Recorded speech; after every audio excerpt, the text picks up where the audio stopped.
Hey guys, Chris Fix here. Today I'm going to show you how to install camber bolts so you can adjust the camber on your front end. So as you can see with this diagram, this is the front, that's the rear. You can see my camber on both sides is off. And unfortunately on my 2001 Mazda B3000 Ford Ranger, you can't adjust the camber. So here's the front end. Here's the upper control arm that goes into the knuckle down here. Here's the shock. There's the other side of the upper control arm. And the camber gets adjusted right here and right here. So in order to adjust the camber, there's bolts that go in here that could move this in and out. Here's what one bolt looks like. They're these cams, and it allows you to adjust how much that control arm moves in or out. Looking at this, we could see that these have square camber bolts, which don't allow adjustment.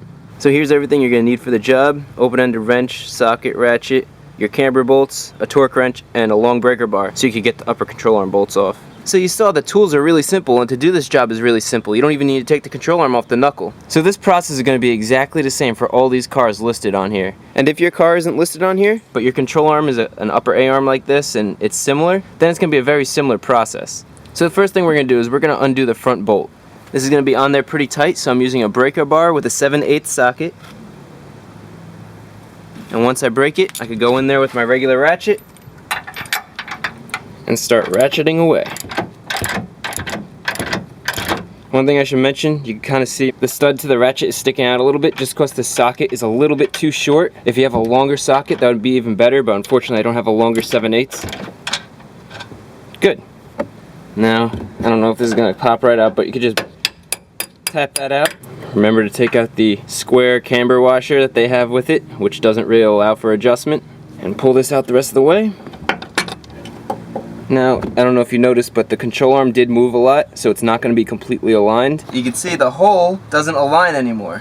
So I'll show you how to fix that and make it easier to install the new camber bolt. But first, let's take a look at the old camber bolt versus the new one. So here's the old one, here's the new one. You can see the difference in design. This is kind of squared off, which doesn't allow it to adjust as easily. This is round, so it acts as a cam, and you could adjust it.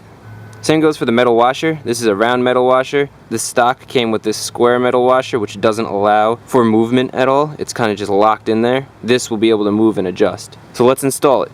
Now that trick I was talking to you about is you take the old camber bolt and you put it in the opposite way. So you put it in from this side and you move the control arm so that the camber bolt could go all the way through. Now we could easily slide the other camber bolt through, and this is already aligned, and it'll just force this out. So with the camber bolt, you want the big cam on the outside against the nut, and then you want a washer in here.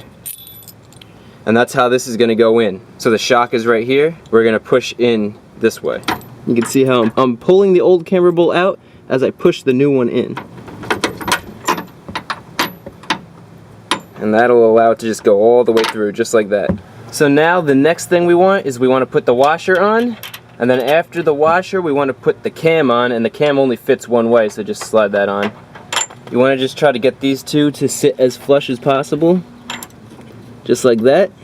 Get your nut for the camber bolt, hand tighten that. With the new camber bolt kit, both ends are going to turn. So you just put a 7/8 open-ended wrench on one side. Now we're going to get in here and tighten this up. So one thing that I noticed, it's really tough to tighten at some points, and then it becomes a lot easier to tighten. And then becomes tough to tighten. And I think that's just because the nut that's connected to this is not an actual circle. It's kind of oval, so that allows better grip on the thread so it doesn't loosen up. So if you feel that, don't worry about it. It's supposed to happen. Now when you come to the end here, just snug it up and we'll torque it down later. Now with the new camber bolt in on this side, we're going to go over to the rear one and do the same exact process. Now you want to do these one at a time, because if you unbolt both of them, take the bolts out, trying to line this up is going to be a pain. Again, I'm using a breaker bar to start. And then once that's broken open, I'll just use my regular ratchet and unbolt it. Good. Take off the square washer. Got the old bolt out. Let's get the new one in.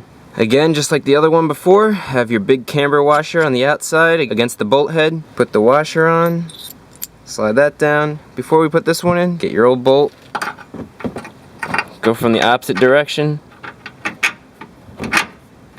slide it through, That'll align the holes for you. Then get your new camber bolt and just start pushing it through. Just like that. Now we put the washer on. And now we put the cam on. You can see how the nut is not completely a circle, it's kind of oval. It's elongated at the top and bottom, and that helps when you thread it, that helps lock it in, so vibration and stuff doesn't loosen it. But that's also why sometimes you feel like it's really tight and then it gets looser, then it's really tight and then gets a little bit looser. Just hand tighten that nut on. Make sure both of these cams are touching the inside here, so that when you snug them down they're tight. Get your wrench on here, get your ratchet on the other side, and start wrenching away. Make it nice and snug, and we're going to torque this to 100 foot-pounds of torque. Good. That side's torqued. Let's torque the other side. Good. And we are done. That's how you change out these non-adjustable camber bolts to adjustable camber bolts. Now I could go get the car aligned and get that camber fixed. And my new tires will last for a good long time. They wanted $150 to put these camber bolts in. It cost me 20 bucks each side. Easily do it yourself. Takes 5 minutes on each side. No problem. Hopefully this video was helpful. If it was, give it a thumbs up. Also consider subscribing. I publish how-to videos weekly. And I answer all the questions and comments you guys leave in the comments section below. On the screen are going to be different videos popping up. You could click on the video on the screen, or you could find a link to that video in the description below. Also in the description is going to be the links to my Chris Fix Facebook and Twitter pages. If you use Facebook or Twitter, go check it out.